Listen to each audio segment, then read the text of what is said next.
Okay, so sex chromosome, basically they contains, okay, this special sex chromosome actually contains the gene that determines the sex, or what we call this major sex determining gene. Okay, they're located on the sex chromosome. Okay, so member of one sex have a pair of similar X chromosome.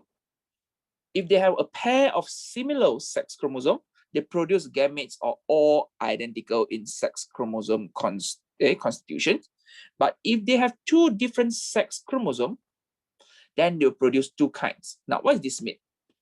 If for male, we have XY, so due to the law of segregations, we will have the gametes with X chromosome, we have gametes with Y chromosome.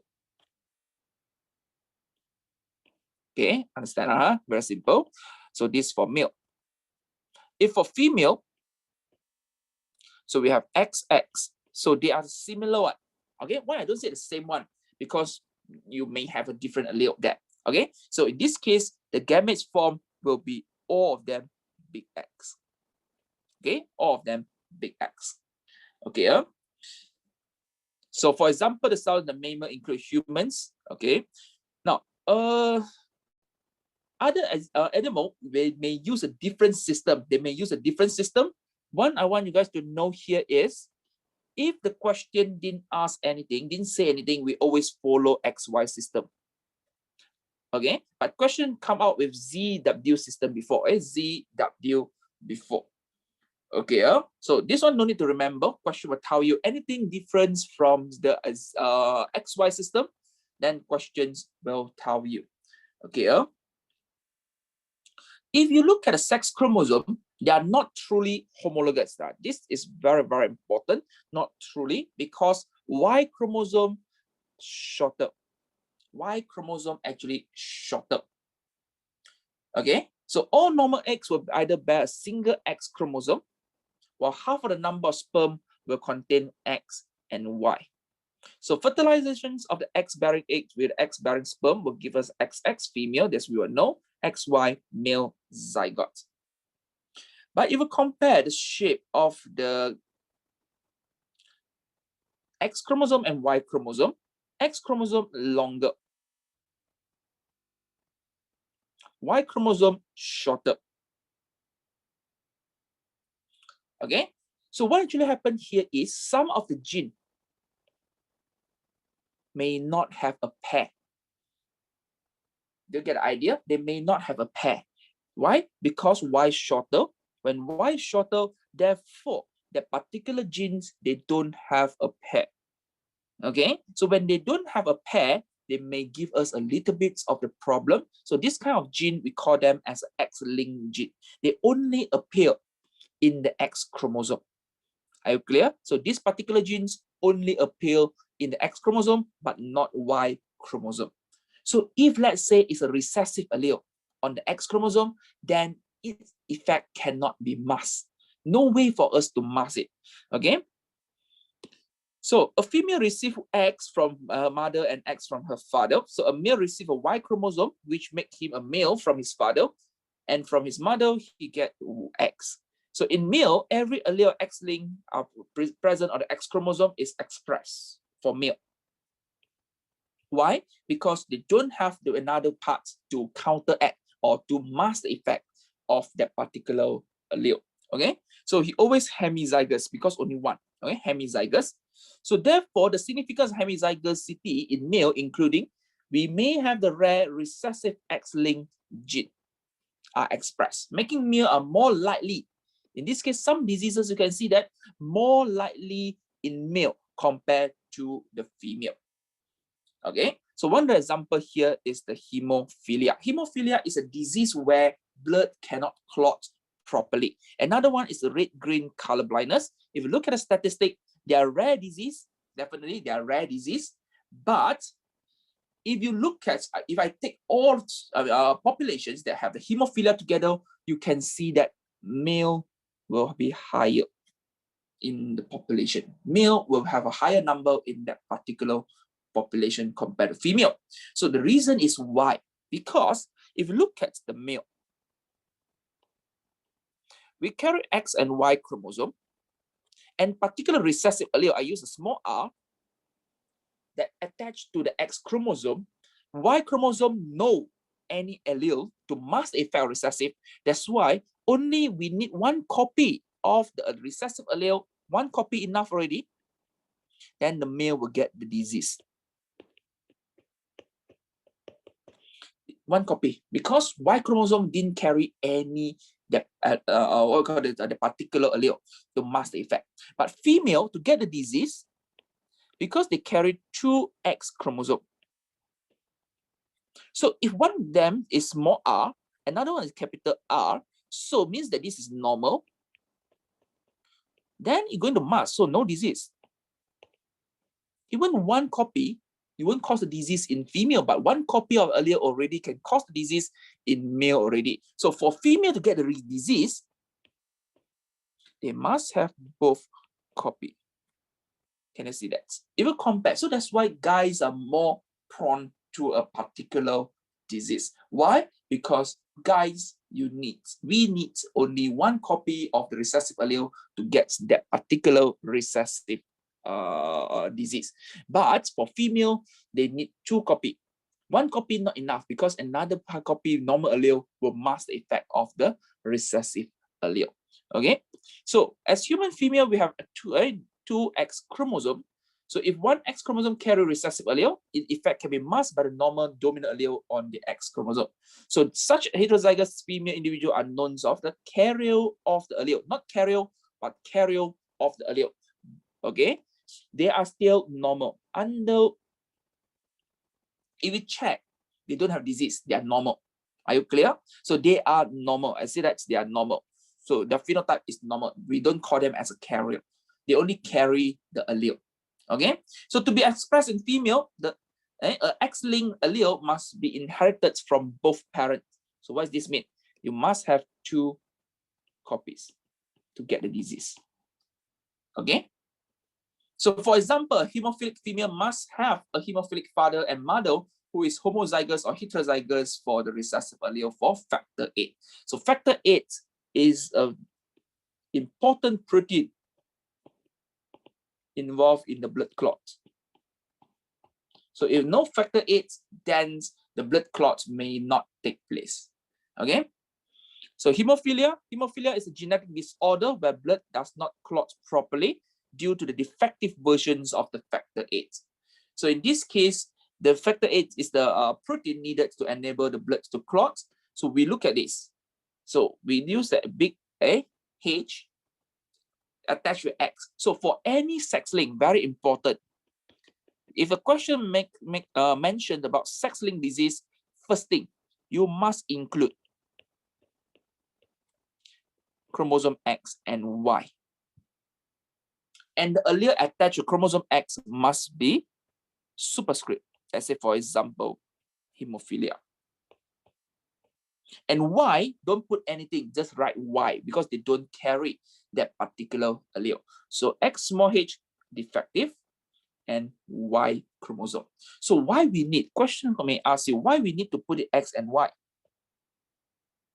So in this case, X and Y will tell me, the combination of XX and XY will tell me the sex or the gender. So that we can know that, okay, the probability will be higher in male. If we don't put X and Y in, how we know that the particular phenotype belongs to the male or the particular phenotype belongs to female? If you do not know which one is male, which one is female, then how you will be able to determine, oh, this is a sex-linked disease always or frequently happen in male. Okay, so always remember sex-linked. If a question mentioned about sex-linked, you must include X and Y. If the question didn't mention sex-linked, then you don't put X and Y, because no point to know, okay, whether they are male or female, because we do not have any interest to know whether they are male or female, because it's nothing to do with the X and Y chromosome. Okay, so you can see that this figure show you that a lot of the you can see that a lot of the genes here or gene loci, they don't have a pair, they are single. Okay, so draw a genetic diagrams to show that the chances of normal male Normal male, very simple, because they must have the X big H Y. That's all. They cannot be X small h. Because X small h, male won't be carrier. Okay, male won't be carrier. Okay, so they either hemophilics or normal. But female, we can have a normal female, but heterozygous. So how they can have a child with hemophilia? So parental phenotype here, normal, but this normal, can you see that's why I put this? This because they have the X, heterozygous, X small h. Okay, so half the chance X big H, half the chance big Y, Y chromosome. So half the chance. When you cross it, then you can see that. So gender is a phenotype. Always remember, gender is a phenotype. So in this case, normal. This case, normal. This one, definitely normal. This one is a hemophilic male, right? Hemophilic male.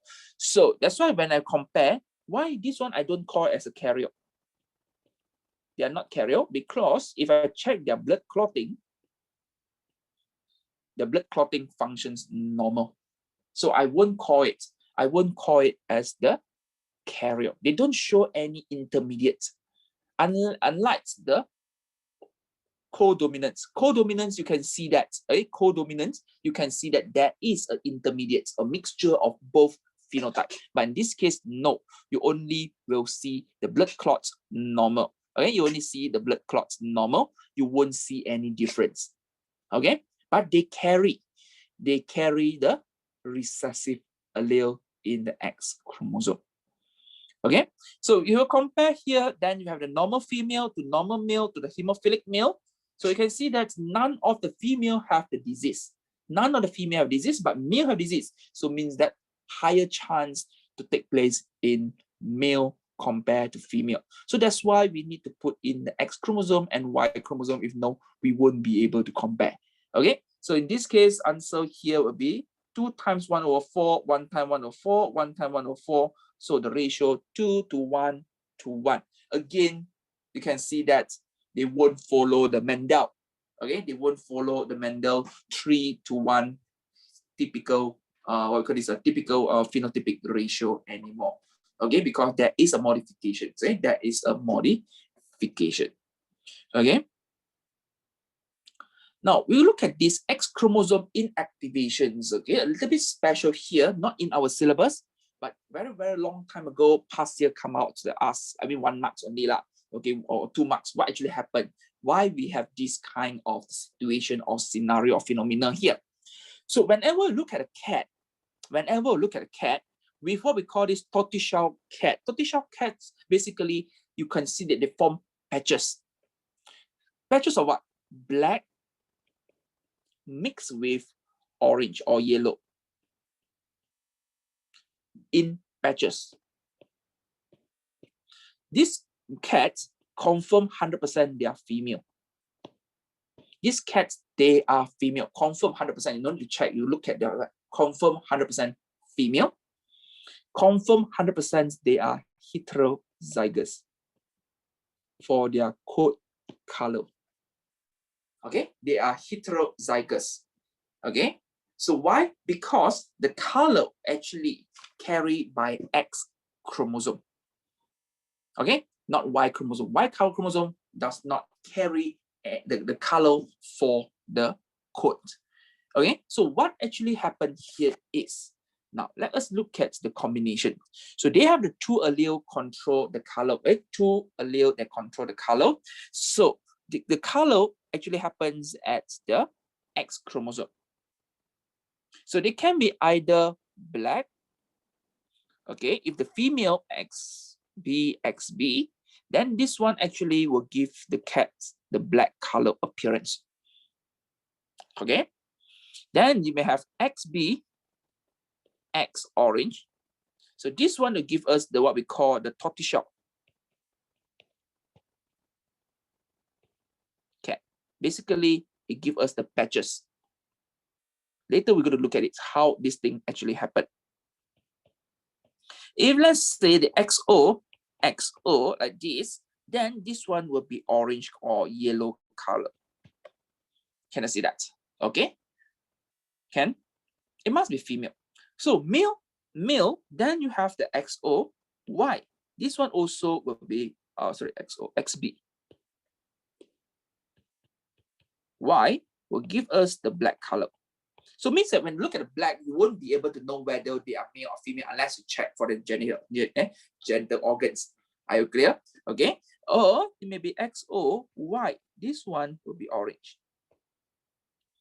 Okay, the ones will be orange. So means that tortoiseshell cats definitely must be female because heterozygous cannot take place in the male. Male cats you wouldn't get the tortoiseshell color. Are you clear? Because Y chromosome does not carry any does not carry the allele that code for the color. Okay, so how this tortoiseshell cat actually arise? Why so special? Because of the one of the event called X chromosome inactivation, which is a random process. Okay, which is a random process. Now, what actually happens? Let us look at this. Okay, so when the gametes, okay, let me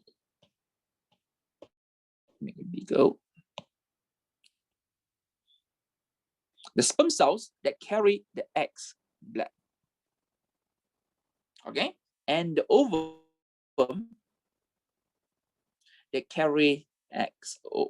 So when fertilization takes place, you get the heterozygous. You get the heterozygous here, XB, XO. So means that the cells will consist of both XB, XO. Can I see that? So what should happen? The cells carry out mitosis from one cell to become many, many cells. Okay, many, many rounds. So you can see that let's say 1, 2,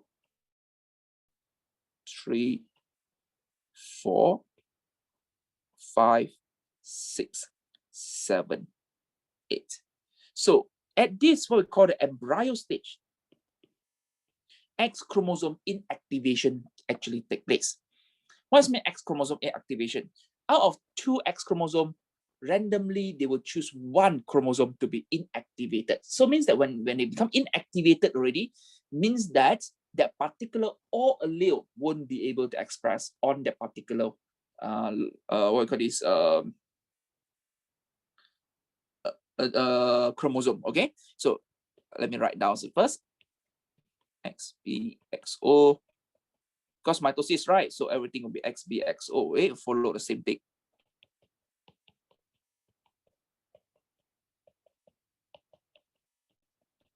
Okay, so by this, what we call a random process.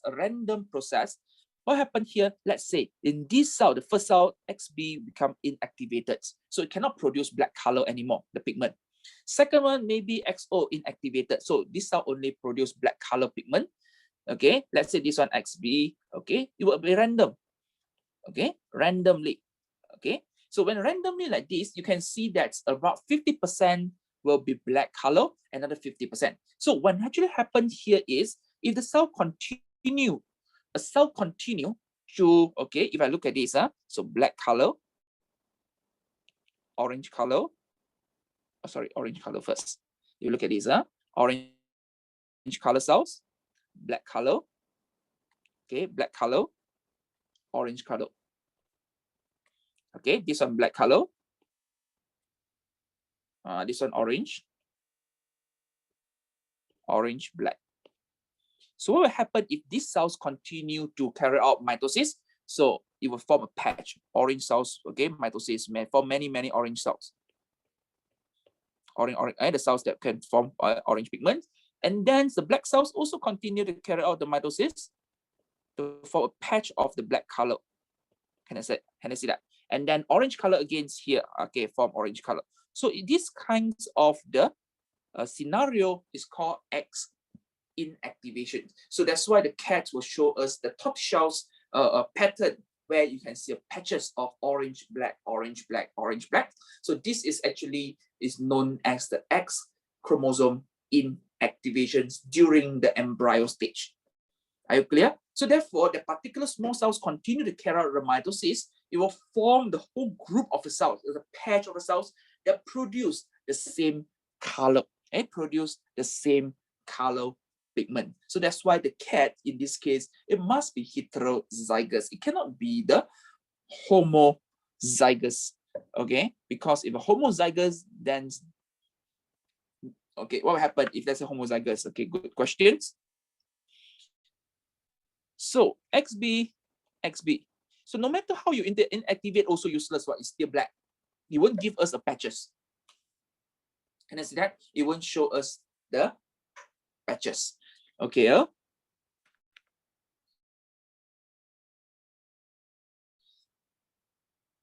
So can you see that? Okay, they will form this one called a bar body inactivated chromosome. So therefore, at the end, you will see that. Okay, at the skin, it will show us the patches of the color. Okay, so you can try to answer the questions. I will show you the answer here. If anything, you guys can actually come and ask me. Okay, I will open up consultation slots. Okay, in future. Here. So it's an X-linked gene, definitely is due to X inactivations. And then the cell carry out mitosis, so that's formed the patches. Actually, in terms of humans, we also will have this also. We also have this, but normally we won't be able to detect it. Okay, why? Because it's not involved color. Okay, but even though with the 50% of the functioning of the cells, we still will be able to have the proper blood clots. We also will have the proper color. Okay. So with this, I've done for the sex linkage. Okay.